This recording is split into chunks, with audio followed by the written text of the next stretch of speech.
Hi, I'm Paul Eller. I'm the head of production for Marvel Rivals. Hi everybody, I'm Thad Sasser. I'm game director on Marvel Rivals. Hi everyone, I'm Danny Koo, executive producer from Marvel Games. Okay, and I mean this in a good way, but what do you say to the person who's looking at this right now, the gameplay, the trailer, and just saying it's just Marvel Overwatch? Like, what would you say to that person? I would say that while Overwatch is probably one of the bigger games in this genre, we are definitely bringing something to this play area that we think is completely different to everything else.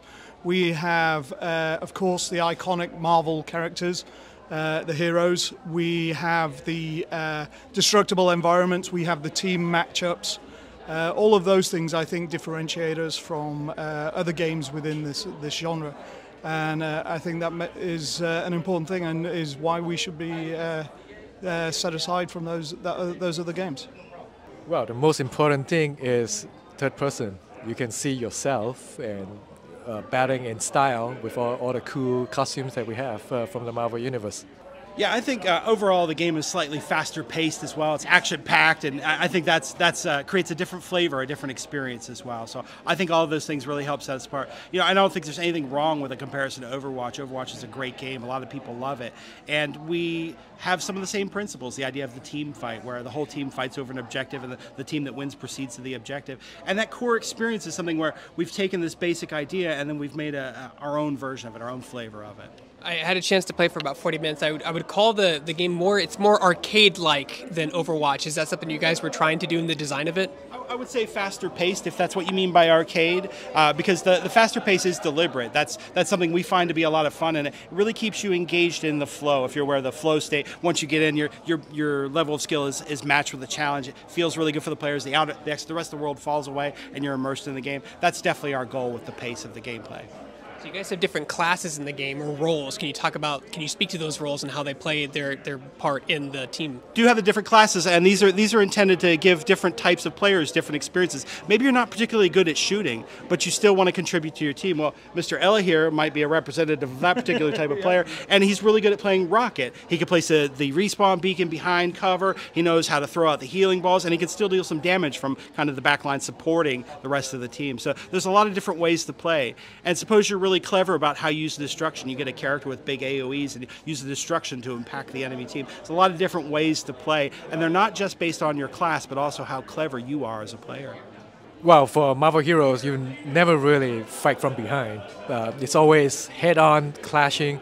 You know, whether you're playing a support role in strategies, like strategies can turn the tide of battle at any point in time, and they are very valuable. And a duelist is to make sure that we get moment-to-moment battle at all times, so high impact blow, destruction at all times. And then we have the Vanguard, which is more like a front line, that they always head first into the battle and making sure to dominate and control the space that so your team can continue to push forward.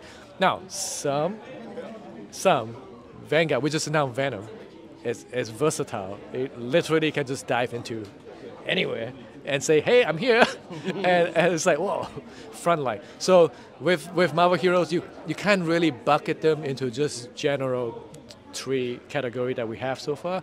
But hey, for classification purpose, we put them in three buckets. But really, we want you to experiment and play however you want with a different play style.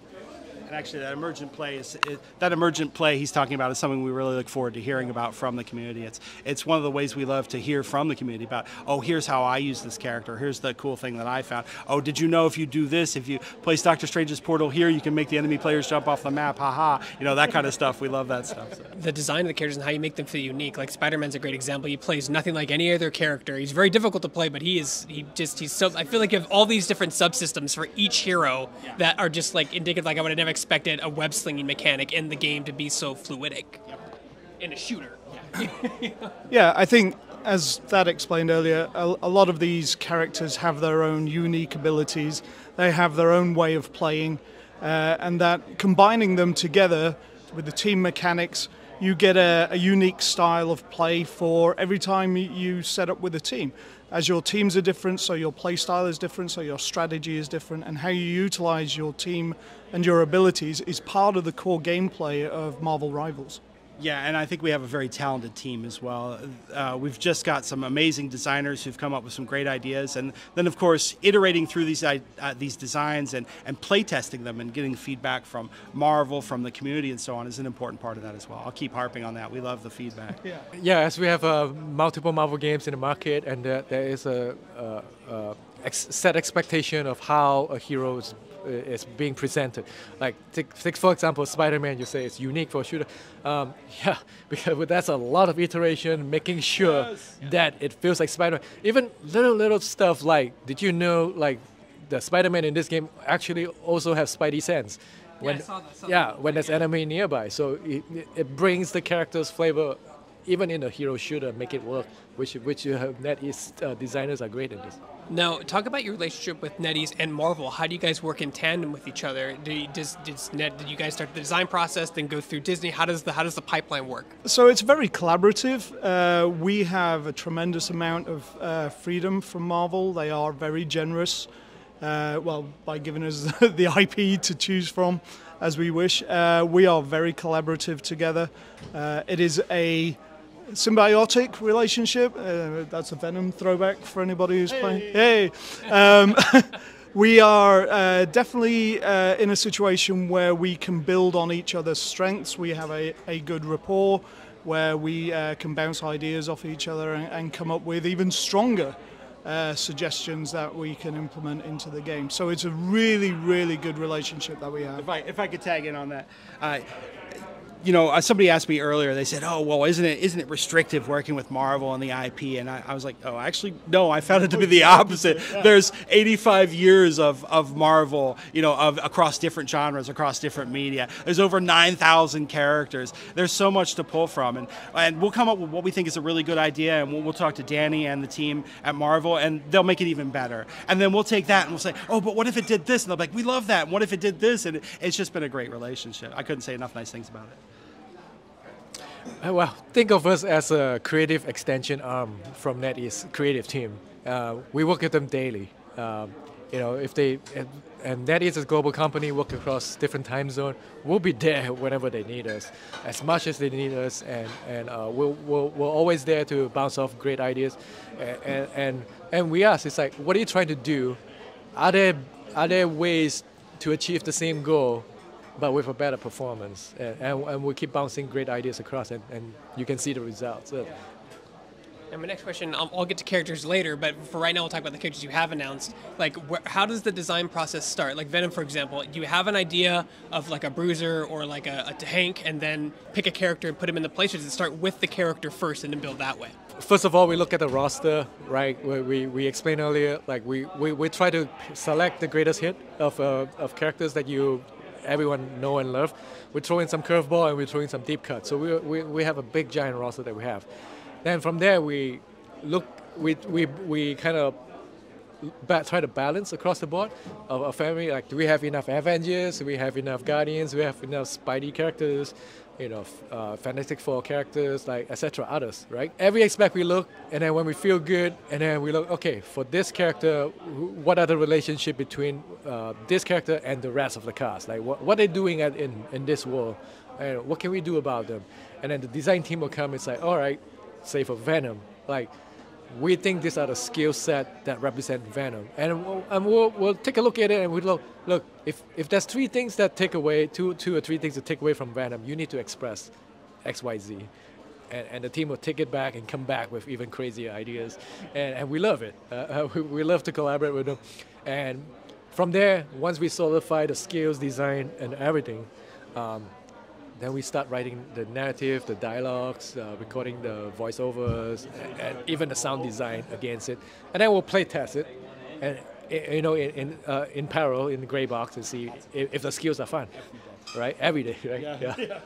So it does start with the character first, then you design around that character, like Venom. Okay. Like you said with Spider-Man, there's some expectations with certain characters. Spider-Man's got to have webs, so you kind of start with that in mind, right? So yes. Is it difficult because there's been so many decades of Marvel, like Venom, for example, there's like heavy symbiote alien Venom, then there's more Todd McFarlane Spider-Man Venom. Like, is there like a meet? Like, how do you work in that environment where there's so many different renderings or visual aesthetics of a character?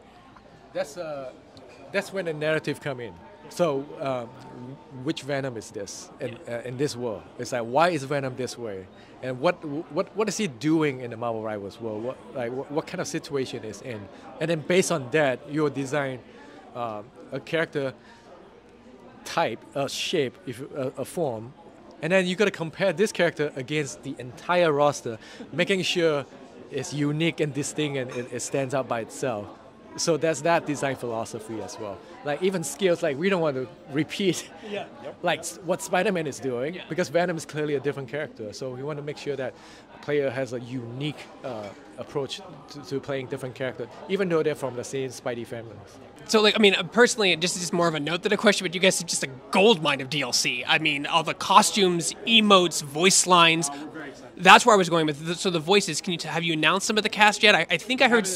Am I allowed to say who I think Spider-Man is? Because I feel he's from the MVC game. I can. Yeah. Thank you. Yeah, so you can absolutely guess. It does not mean we will deny nor confirm any of your answers. In success, anything is possible. That is true. Let me tell you about this. We will have a dedicated our plan in the future to announce the voice cast that we have. So we're working on this title. It's some people that is very well known in other medium. Let me put it that way. And then we're playing. Talk about the levels you're showing here today and how the destructible environment adds that other level of depth to the design. Yeah.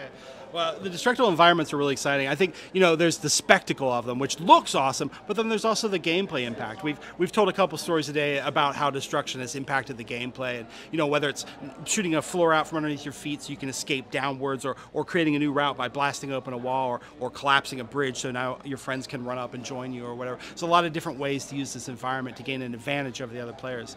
And now start to combine this with the different combinations of characters on different teams, and start to combine that with the different team-up abilities. And there's a lot of different ways to think about the game and to use strategy to outsmart your opponents and not just beat them down every time.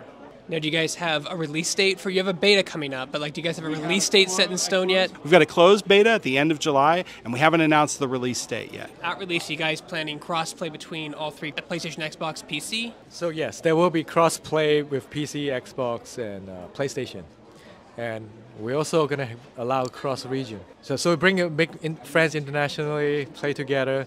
And for cross-progression, stay tuned. We're still discussing about it, and we'll let everyone know as soon as we're ready. So it's cross-progression could still be on the table. You're still deciding the logistics. I know that's a complicated back-end thing with a lot of accounts and items and all that good stuff. So everyone has their favorite character in the Marvel universe, and so I'm going to throw you some rapid-fire questions. You tell me if the game, if they're in the game, if they're not in the game, if you have plans, or if you just want to pass. Okay. All right. Wolverine.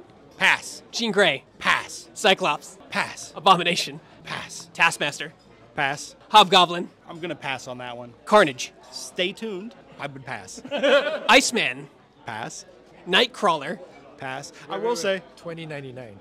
Don't do that. You can't say that because now they'll be like, great, Nightcrawler. The headline is now Nightcrawler confirmed in 2099. What did you do? You ruined the whole short. You've just made a complete mess of my timeline. Yeah, now we have to extend the gameplay. Now I've got to go out and redo all of my roadmap. Juggernaut. Pass. Blob. It's a good question. Pass. Toad. Pass. Mystique. Pass. Any or all future Marvel characters existing or not? Maybe.